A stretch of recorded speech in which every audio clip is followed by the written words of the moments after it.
하나님 말씀 출애굽기 19장 1절로 6절 말씀입니다. 출애굽기 19장 1절로 6절 말씀, 구약성경 110쪽 한 절씩 교독하겠습니다. 이스라엘 자손이 애굽 땅을 떠난 지 3개월이 되던 날 그들이 시내 광야에 이르니라. 그들이 르비딤을 떠나 시내 광야에 이르러 그 광야에 장막을 치되 이스라엘이 거기 산 앞에 장막을 치니라. 모세가 하나님 앞에 올라가니 여호와께서 산에서 그를 불러 말씀하시되 너는 이같이 야곱의 집에 말하고 이스라엘 자손들에게 말하라. 내가 애굽 사람에게 어떻게 행하였음가? 내가 어떻게 독수리 날개로 너희를 업어 내게로 인도하였음을 너희가 보았느니라. 세계가 다 내게 속하였나니 너희가 내 말을 잘 듣고 내 언약을 지키면 너희는 모든 민족 중에서 내 소유가 되겠고 너희가 내게 대하여 제사장 나라가 되며 거룩한 백성이 되리라. 너희는 이 말을 이스라엘 자손에게 전할지니라. 아멘.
아멘. 하나님께 영광의 박수 돌리겠습니다.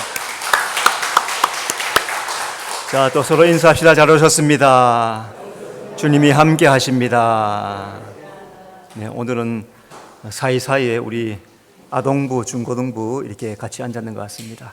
예배할 때 또 하나님 앞에 집중하고 또 온전한 마음으로 예배하는 우리 모두가 되시기를 바랍니다. 추석이 되었어요. 그죠? 추석이면은 옛날에 만들어 먹던 것들이 있어요. 요즘은 잘 안 만들어 먹긴, 혹 만들어 먹긴 하는데 추석이 되면 뭘 만들어 먹습니까? 송편. 예. 아유, 송편이 참 맛있어요. 그죠? 왜 송편이라고 했을까요? 송편을 왜 송편이라 했을까요? 솔잎을 깔아서 쪘기 때문에 송편이래요. 예. 솔나무 잎으로 깔아서. 그래서 아주 이 송편이 특별한 음식입니다. 송편은 어떤 모양입니까? 동그래요. 우리 옛날에 어렸을 때 송편 만들 때 콩을 집어넣고 이렇게 손가락 모양 잘 나오게 하는 게 예뻤어요. 이거 할 줄 모르는 사람은 두루뭉실하게 했고 좀 깔끔한 사람은 손가락 모양이 딱 3개가 나오도록 이렇게 했어요. 그럼 동그래요. 그 동그란 모습은 달 모양이에요. 달 모양. 보름달처럼 환하게 또 큼직하게 대보름처럼. 그래서 풍요를 기원하면서 만들어 먹은 음식이 바로 송편입니다. 오늘 우리에게 풍요를 주시는 분은 하나님이신 줄로 믿습니다. 우리가 누리는 모든 풍요, 태풍이 와서 아래 지역에는 많은 피해가 있었습니다. 그럼에도 불구하고 또 회복하게 하시고, 또 슬픔을 당한 그런 가정들도 또 추석을 통해서 또 회복되는 놀라운 역사가 나타나고, 우리에게 주신 놀라운 풍요를 주님 앞에 감사하는 우리 성도가 되어야 될 줄로 믿습니다. 이제 오늘 말씀에는 출애굽기를 통한 신부단장 시리즈 설교 세 번째, 율법과 성막, 따라합시다. 율법과 성막. 하나님께서 이스라엘 백성들에게 율법과 성막을 주십니다. 하나님 이스라엘 백성들 애굽에서 신속하게 나오라 하시고, 그리고 홍해를 통과하게 하십니다.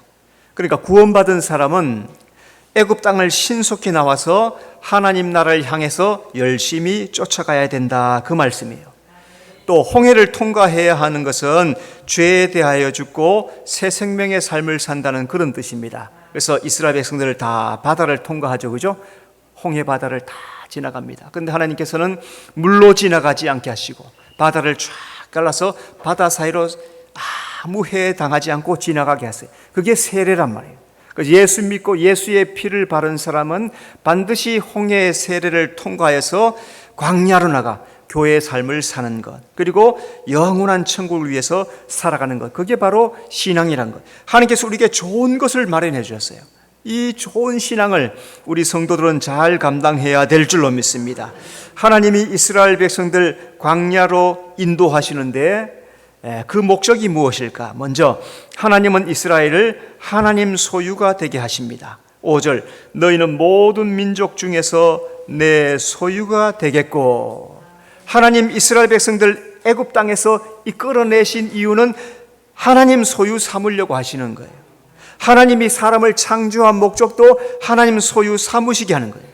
오늘 이 땅에 우리를 보내주시는 것도 우리를 소유 삼으시려고 하는 거예요. 그래서 교회로 부르시는 거예요. 이 교회 안에 들어오는 사람들은 하나님의 소유가 되는 줄로 믿습니다. 하나님은 이스라엘을 제사장 나라가 되게 하십니다. 6절, 너희가 내게 대하여 제사장 나라가 되며. 제사장 나라가 된다는 것은 제사장이 하는 일을 생각하면 돼요. 제사장이 하는 일의 첫째는 하나님을 예배하는 거예요. 하나님이 제사장을 세웠다 하는 것은 하나님을 경배하고 예배하라고 제사장을 세워주신 것입니다. 예수 믿는 사람은 이제 과거에 믿던 우상을 버려야 돼요. 특별히 난 우상 섬기지 않았는데 자기가 우상이에요. 자기가. 내가 주인이었어요. 내 마음대로 살았어요. 이 우상을, 나의 우상을 버려버리고 예전에 믿던 신상들, 우상들 다 던져버리고 창조주 하나님만 예배하는 사람이 제사장인 줄로 믿습니다. 그래서 오늘도 우리가 예배에 나와서 예배하는 것은 제사장이니까 예배하는 거예요. 잘 생각해야 돼요. 내가 내 삶의 제사장이 되어 있는가 잘 생각해 보십시오. 내 마음대로 살다가, 그래도 주일날 교회에 오는 것 참 귀한 일이죠. 그것보다도 매일매일 삶을, 제사장의 삶을 사는 것, 이게 제사장이지, 일주일 내내 내 마음대로 살다가 오늘도 예배 1시간 딱 마치고 나가면 내 마음대로 살아면 이건 제사장이 아니에요. 그러면 나는 제사장인가 아닌가 오늘 검증이 되었어요. 제사장의 삶을 살아가는 성도가 되어야 될 줄로 믿습니다. 하나님은 이스라엘을 거룩한 백성이 되게 하십니다. 6절, 거룩한 백성이 되리라. 왜 우리 보고 하나님께서 거룩하라 하실까? 하나님의 속성이 거룩하기 때문에 그래요. 하나님 자신이 거룩한 하나님이시기 때문에 하나님을 믿는 우리도 거룩해야 된다라고 말씀하시는 겁니다. 하나님은 믿는 자를 예수의 피, 말씀, 기도로 거룩하게 하세요. 그래서 오늘 예배 나와서 예수님 피로 씻으면서 회개하며 기도하셨습니까? 큰일 났어. 안 해. 내가 이거를 수년을 말하는데 수년을 말해요. 안 해. 너는 말해라. 나는 내 갈 길을 가마. 해야 됩니다. 왜 10분, 30분 전에 와서 회개하라고 주보에까지 써놨을 거예요? 다른 교회 이런 거 안 써요. 너무너무 쉽게 생각하기 때문에. 그런데 수년째 써놓고 지우지도 않아. 왜 그렇게 해요? 10분 일찍 오시오, 30분 일찍 오시오, 기도하시오, 회개하시오. 왜 하랍니까? 예수의 피에 씻을 때 거룩해지는 거예요. 말씀으로, 기도로 거룩해지는 거예요. 그래서 예수 믿는 사람이라는 것이 뭔가요? 세상 사람하고 다른 게 뭐예요? 나를 매일 예수의 피로 씻고 집에서 성경 말씀 읽어야 돼요. 기도해야 돼요. 내가 시간 정해서 기도해야 돼요. 그게 예수 믿는 사람이니까. 그래서 예수 믿는 사람이 거룩한 백성 되는 것, 그게 성화의 삶이라고. 죽을 때까지, 하나님 앞에 가는 순간까지 자신을 거룩한 백성으로 만들어가는 성도가 되시기를 바랍니다. 하나님 이스라엘 백성들 시내산으로 인도해서 두 가지를 주십니다. 첫째는 율법을 주시고 하나는 성막을 주세요. 그러면은 하나님이 율법과 성막을 주신 이유가 뭘까? 두 가지로. 첫째, 하나님은 시내산에서 이스라엘에게 율법을 주십니다. 출애굽기 20장 1절, 하나님이 이 모든 말씀으로 말씀하여 이르시되. 모세가 시내산에 올라갔을 때 하나님께서 모세에게 말씀하세요. 그 모든 말씀이 다 율법인데, 율법을 주신 이유가 뭘까요? 말씀대로 살라는 거예요. 따라합시다. 말씀대로 삽시다. 출애굽기 20장 2절, 나는 너를 애굽 땅 종되었던 집에서 인도하여 낸 내 하나님 여호와니라. 하나님이 이스라엘에게 율법을 주시는 것은 거룩과 공의의 삶을 살라고 율법을 주시는 거예요. 이거는 하늘의 법이에요. 하늘의 법이니까 거룩하죠. 하늘의 법이기 때문에, 하나님의 법이기 때문에 공의롭습니다. 사람의 법이 아니에요. 이 땅에서 사람이 만든 모든 법은 성경을 따라서 만든 법들이에요. 물론 다른 법들을 추가한 것들이 있지만, 그래서 율법은 사람을 얽어매는 법이 아닌 거룩을 이루어가는 하늘의 법이에요. 율법은 하나님의 말씀입니다. 하나님께서 주신 말씀이에요. 하나님의 말씀은 거룩하단 말이에요. 이스라엘은 율법을 따라 살 때 거룩하고 복을 받게 되어 있습니다. 말씀을 지켜 행하면은 하나님은 오늘 우리에게도 형통하게 인도하실 줄로 믿습니다. 신명기 29장 9절, 그런즉 너희는 이 언약의 말씀을 지켜 행하라. 그리하면 너희가 하는 모든 일이 형통하리라. 여러분, 형통하기를 원하시는 분은 아멘 하시기를 바랍니다. 세상에 살면서 형통하기를 원하지 않는다. 없어요. 저도 기도할 때마다 주님, 할 수만 있으면 형통한 길을 주시옵소서, 그렇게 기도해요. 왜? 힘든 걸 많이 겪어봤거든요. 힘든 것이 얼마나 괴로운지 알거든요. 형통한 것이 축복이에요. 예수님은 말씀을 지켜 행하는 것이 하나님을 사랑하는 것이다 라고 말씀했습니다. 자, 그러면 오늘 내가 하나님을 사랑하느냐 사랑하지 않은 증거는 말씀을 사모하고 말씀을 지켜 행하고 말씀을 따라 살려고 애를 쓰느냐, 여기에 있는 거예요. 내가 한 주일 동안 말씀 따라 살려고 했습니다 하는 사람은 하나님을 사랑한 게 확실해요. 하나님을 사랑하니까 말씀대로 살려고 하는 거예요. 하나님은 말씀대로 사는 사람에게 형통한 복을 허락하여 주실 줄로 믿습니다. 하나님이 율법을 주신 것은 하나님을 사랑하는 것입니다. 출애굽기 20장 6절, 나를 사랑하고 내 계명을 지키는 자에게는 천대까지 은혜를 베푸느니라. 하나님께서 이스라엘 백성들에게 율법과 더하여서 십계명을 주셨어요.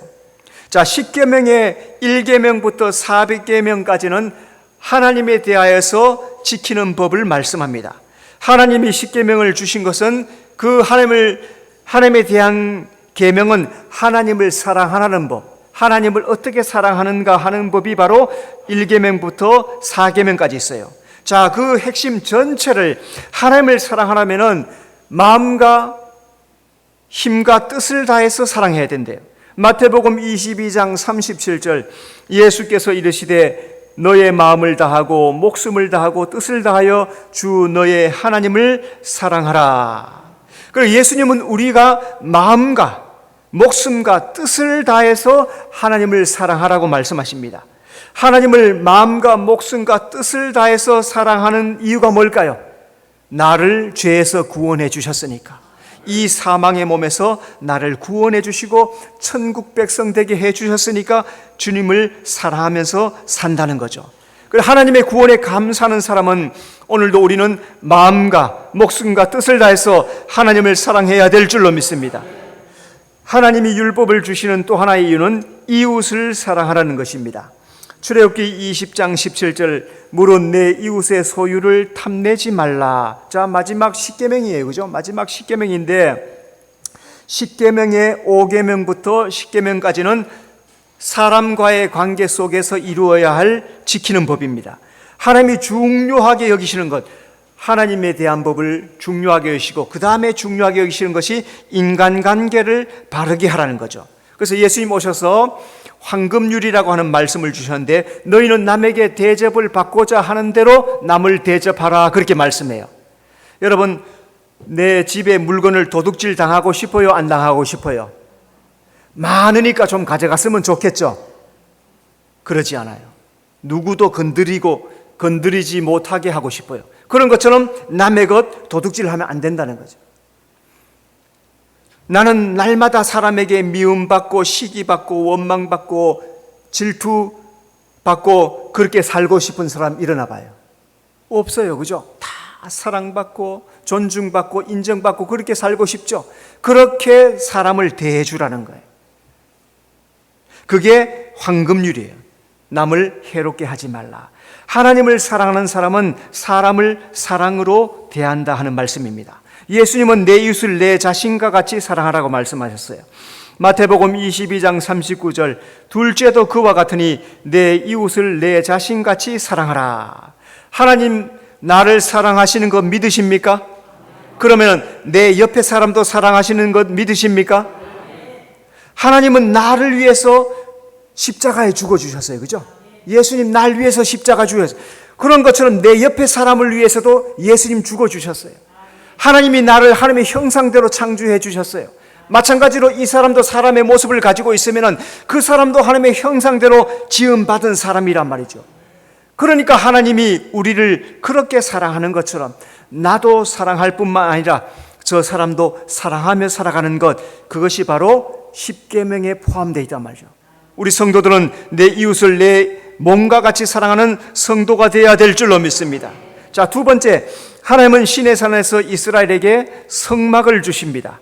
출애굽기 25장 8절 내가 그들 중에 거할 성소를 그들이 나를 위하여 짓되.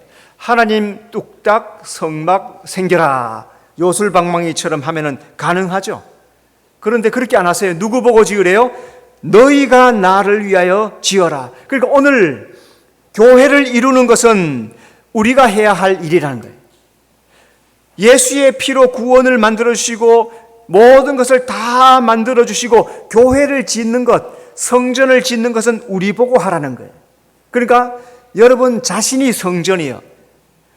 눈에 보이는 이 건물은 예배당이에요. 예배당. 우리가 다 같이 모여서 예배할 수 있는 예배당, 이것도 우리가 짓는 것이고, 뿐만 아니라 자기 자신을 성전으로 잘 지어가는 것, 그거는 내가 해야 되는 거예요. 하나님이 해주지 않았어요. 이미 할 수 있는 모든 조건들을 다 갖추어 놓으시고 나에게 하라 말씀한 것. 여러분 자기 자신의 성전을 잘 건축하는 성도가 되시기를 바랍니다. 자, 먼저 성막은 동쪽 울타리 문을 통해서 들어갈 수 있습니다. 출애굽기 27장 9절 너는 성막에 뜰을 만들지니. 하나님 이스라엘 백성들에게 출애굽하여서 시내산으로 데려가셔서 짓게 하시는 게 성막입니다. 하나님께서 성막을 주신 것은 믿음의 삶을 잘 살라고 성막을 주신 거예요. 성막 울타리 문은 해 떠오르는 동쪽으로 나 있습니다. 그래서 동쪽으로 문이 활짝 열려 있습니다. 자, 그러면 이 성막 울타리 문이 무엇인가? 바로 이 문은 양의 문이 되시는 예수님을 상징하는 줄로 믿습니다. 요한복음 10장 7절 나는 양의 문이라. 자, 늑대 일어나 봐요. 늑대. 나는 늑대요. 나 좀 씹을 줄 알아. 좀 깨물어 봤어. 못 들어가요. 양의 문은 누구만 들어갑니까? 양만 들어가. 양. 양이 되었습니까? 누가 양이에요? 예수 믿는 사람 양. 나는 예수 믿는 사람. 그 사람이 이 문으로 들어가는 거예요. 성막 울타리 문은 하나예요. 동서남북 사방으로 다 포장을 쳐놨습니다. 다른 데로는 넘어갈 수 없어요. 2.5m가 돼요. 굉장히 높습니다. 밖에서 보면은 성소 제대로 보이지 않아요. 멀리서 보면은 지붕, 시커먼 지붕 하나밖에 안 보여요. 울타리가 높아서 담타나 갈 수가 없어요. 그런데 유일하게 동쪽에 문 하나가 있습니다. 자, 이 문은 예수로만 구원받는다 하는 그런 말씀입니다. 자, 이 문은 넓어요. 이 문이 9m 되는 굉장히 큰 문이에요. 자, 뒤를 돌아봐요. 교회 문이 얼마만 해요, 저거? 2m 될까요? 예, 한 2m 정도 돼요. 저런 거 4개가 더 있어야 돼요, 4개가. 거의 성막이 요만하겠네요, 그죠? 그러니까 문이 반 이상을 차지해요. 문이 반 이상, 3분의 2 이상이 문이에요. 문이 넓어요. 구원의 문을 하나님께서 넓게 열어놓으셨어요. 누구나 들어오라는 거예요. 누구나. 아픈 사람도, 병든 사람도, 건강한 사람도, 집 있는 사람도 누구든지 들어오라는 거예요. 그런데 안 들어와요. 데리고 억지로 끌고 가려고 해도 발로 딱 붙잡고 안 들어가려고 해요. 왜? 안 들어가고 싶은 거예요. 뭔가 세상에 다른 게 좋은 것이 있는가 봐요. 그런데 하나님은 누구나 들어오라고 넓게 만들어놨어요. 이 문을 활짝 열어놓으셨어요. 구원의 문은 언제나 활짝 열려 있습니다. 그 문으로 들어가는 사람은 누구든지 구원을 받을 줄로 믿습니다. 자, 성막문을 들어가면 가장 먼저 번제단이 있습니다. 출애굽기 27장 1절, 너는 조각목으로 길이가 5규빗, 너비가 5규빗의 제단을 만들되, 하나님은 번제단에서 양을 잡아서 그 양의 피를 뿌리고 제사드리라고 말씀하십니다. 성소에 들어가려면 반드시 이 번제단에서 피의 제사를 드리고 그 피를 가지고 들어갈 수 있어요. 그냥은 절대로 못 들어가요. 번제단은 피 흘려 죽은 양, 이 양이 뭘까요? 바로 예수님을 말씀합니다. 더 나아가서 번제단은 십자가를 상징합니다. 요한복음 19장 18절, 그들이 거기서 예수를 십자가에 못 박을세. 번제단은 예수님과 십자가에 못 박혀 피 흘려 죽을 것을 예표로 번제단을 하나님께서 만들어 놓으신 거예요. 예수님이 이 세상에 오신 것은 속죄양으로 오시는 거예요. 그래서 대속의 피를 흘리시고 그리고 우리를 위해서 죽으시는 겁니다. 성막문에 들어오면 가장 먼저 보는 것이 뭐냐? 그게 바로 번제단이에요. 그게 바로 십자가란 말씀이죠. 오늘 교회에 들어오면 가장 먼저 보이는 것, 강대상 앞에 뭐가 있어요? 자, 머리를 들고 강대상 앞에 쳐다봐요. 뭐가 있어요? 교회 문을 쫙 여는 순간 십자가가 보는 거예요. 우리 성도는 날마다 십자가를 보고 살아야 될 줄로 믿습니다. 예수 믿는 것은 예수님이 나 대신에 십자가에 죽었음을 믿는 거예요. 여러분, 예수님이 나를 대신하여 십자가에 죽으신 것을 믿습니까?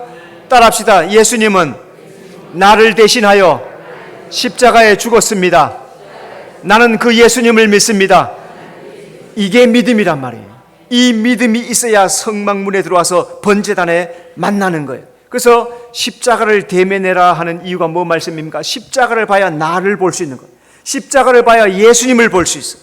거기서 예수님이 십자가에 못 박히신 예수님을 보고 예수님이 왜 십자가에 못 박혔을까? 그분이 나를 위해서 십자가에 못 박혔다는 사실을 잘 깨닫고 내가 죄인임을 알고 그 앞에서 철저하게 회개하며 예수님을 구주로 영접할 때 우리는 구원에 참여하게 되는 줄로 믿습니다.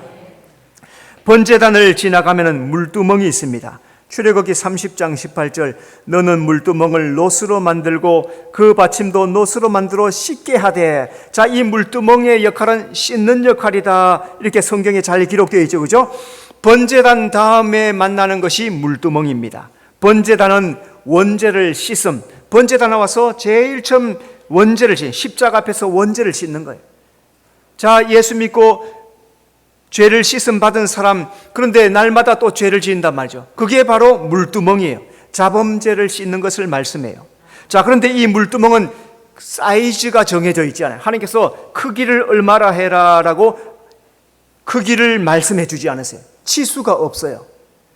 그러니까 이 말씀은 무제한적인 용서를 말해요. 무제한적인 은혜를 말씀하는, 몇 번의 용서 정해져 있지 않아요. 그 베드로가 예수님께 뭐라 그랬습니까? 몇 번만 용서해 줄까요? 7번 할까요? 자, 자기 남편을 7번씩 용서하는 사람 있을까요? 2번도 안 넘어가더라고. 제가 경험해 보니까 7번 대단한 사람이에요. 대단한 사람. 이 사람은 성자예요. 성자. 7번 용서한 이 사람은 성자로 추앙해 줘야 돼. 근데 예수님이 뭐라 해요? 70번에 7번씩 해라. 이 말씀은 무한한 용서다 말씀하는 거예요. 그게 바로 물두멍이란 말씀이에요. 물두멍은 회개와 정결함을 상징합니다. 에베소서 5장 26절 물로 씻어 말씀으로 깨끗하게 하사 거룩하게 하시고, 사람은 육신이 약하여서 죄 사함을 받았어요. 그죠? 예수 믿고 회개하고 감격을 누렸습니다. 내가 구원받았습니다. 죄 사함 받았습니다. 깨끗하게 믿음으로 살겠습니다. 바로 그 다음날 죄 짓더라고요. 그 다음날 더 많이 죄를 짓더라고요. 반복해서 다 죄를 짓습니다. 그래서 하나님은 우리의 연약함을 아시고 물두멍을 만드시고 또 씻고 또 씻고, 성소에 들어갈 때 또 씻고 또 씻고, 제사장은 매일마다 씻고 들어가는 거예요. 매일마다 씻고, 수족을 항상 씻고 항상 씻고 들어가는 거예요. 그래서 물두멍은 회개와 정결하게 됨, 하나님의 죄에 대해 하나님이 죄의 사함을, 은혜를 알게 해주는 것이 바로 물두멍이란 거죠. 오늘 우리에게 회개의 기회가 있다는 것은 놀라운 하나님의 축복인 줄로 믿습니다. 죄를 지었으면 반드시 회개해야 되는 거예요. 그러면 다시 깨끗하게 씻어 주실 줄로 믿습니다. 성소에 들어가면 떡상이 있습니다. 출애굽기 25장 23절 너는 조각목으로 상을 만들되. 자, 이제 번제단을 통과하고 물두멍에서 수족을 씻은 제사장이 성소로 들어가요. 성막의 성소의 문을 열고 들어가면은 이제 가장 먼저 오른쪽에서 만나는 것이 떡상이에요. 그래서 성소 안에는 3가지가 있습니다. 오른쪽에 떡상, 왼쪽에 금등대, 정 가운데 분향단 3가지가 있는데 오른쪽에는 떡상이 있어요. 그래서 제사장이 여기 들어가서 떡을 진설하기도 하고, 그리고 떡을 떼기도 하고 하면서 거기서 예배하는 거죠. 제사장은 떡상의 떡을 먹으면서 말씀의 은혜를 누리게 되는 겁니다. 자, 이 떡상과 떡은 바로 말씀이신 예수님을 의미합니다. 요한복음 6장 51절 나는 하늘에서 내려온 살아있는 떡이니 사람이 이 떡을 먹으면 영생하리라. 예수님은 살아있는 떡이라고 말씀하셨고 이 떡을 먹으라 그래요. 그러면 영생을 얻는다 하는데, 자, 그러면 예수님이 떡이라는데 어떻게 먹을까요? 믿음으로 먹는 거예요. 예수님을 믿는 거예요. 예수님을 믿는 게 떡을 먹는 거예요.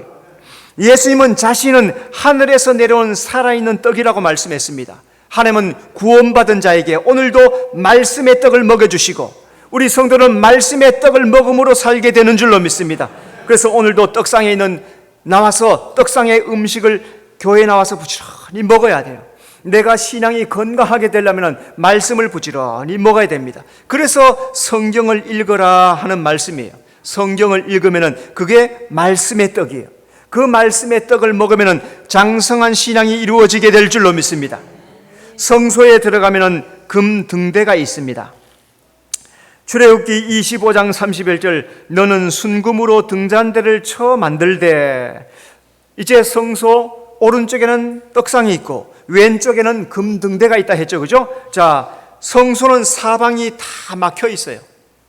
틈이 없어요. 그러니까 금등대에 7개의 등에 불을 붙여서 성소가 환하게 비칩니다. 여러분, 성소 바깥과 성소 안은 천지 차이예요. 성소 바깥은 그냥 우리가 사는 이런 빛의 세상이에요. 그죠? 그런데 휘장을 열고 성소 안에 들어가면은 왼쪽에 금등대 7등대가 등불이 이래 비치죠. 그죠? 그 등불에서 빛이 비쳐서 성소 전체는 무엇으로 쌌느냐면 금으로 쌌단 말이에요. 위에는 휘장으로 쳐서 그룹이 날아가고 있단 말이죠. 하늘의 모습. 그게 신약 성경의 계시록에 나오죠. 그죠? 하나님께서 천국의 길을 금으로 만드시고 모든 것에 그룹들이 거기 있는 것처럼 성소에서 금빛이 반짝반짝, 성소에 들어가면 반짝반짝 빛이 팍 나는, 금빛이 막 반짝반짝 나는 거예요. 그리고 위에 그룹이 날아가는 경건한 모습, 거룩한 모습을 볼 수가 있어요. 자, 금등대의 빛이 환하게 성소를 밝힙니다. 자, 그러면 이 금등대가 뭘 의미합니까? 이 금등대는 빛이신 예수님을 의미하는 줄로 믿습니다. 요한복음 1장 9절 참빛 곧 세상에 와서 각 사람에게 비추는 빛이 있었나니, 예수님이 빛으로 오셔서 어두운 데 있는 자 나오라고 말씀했어요. 예수님은 빛이세요. 그러니까 어두움이 있는 사람들은 예수님을 피해서 다 도망갔다 했죠. 요한복음 1장에 보니까 빛이 오니까 어두운 자들이 다 어둠 속으로 숨어버렸대요. 왜? 자기의 어둠이 드러날까 봐. 그러면 나온 사람들은 뭐예요? 회개하는 사람들. 내가 어둠인 줄 알고, 내가 죄인인 줄 알고, 내가 못난 인간인 줄 알고, 주여 나의 이 어둠을 씻어 주시옵소서.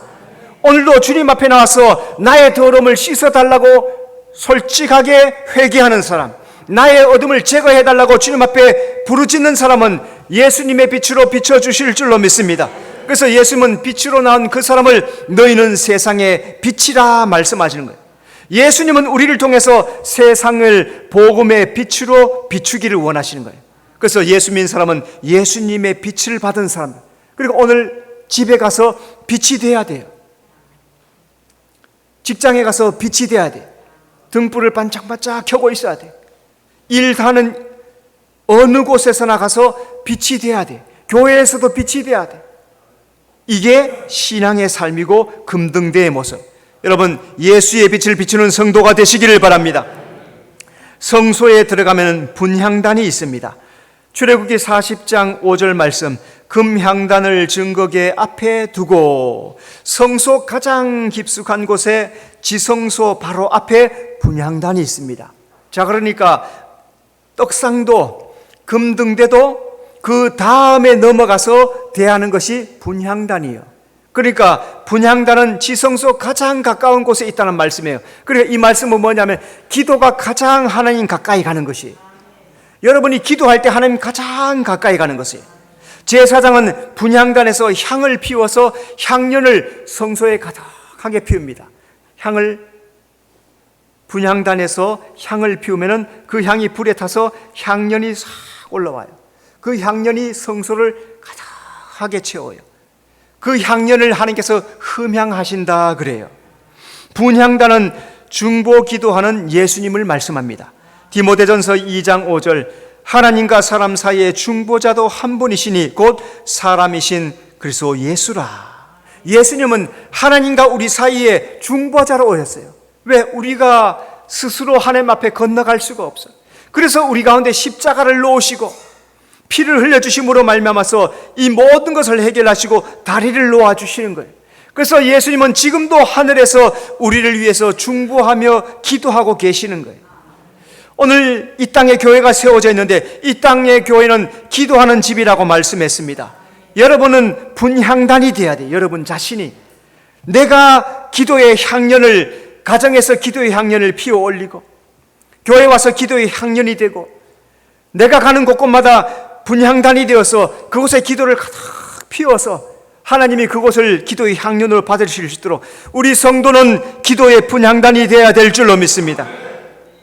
지성소에 들어가면 속죄소가 있습니다. 출애굽기 25장 17절 순금으로 속죄소를 만들되 분향단 앞을 지나가서 휘장을 열면 그게 바로 지성소예요. 지성소에는 법궤가 있습니다. 그 위에 속죄소를 얹어놨습니다.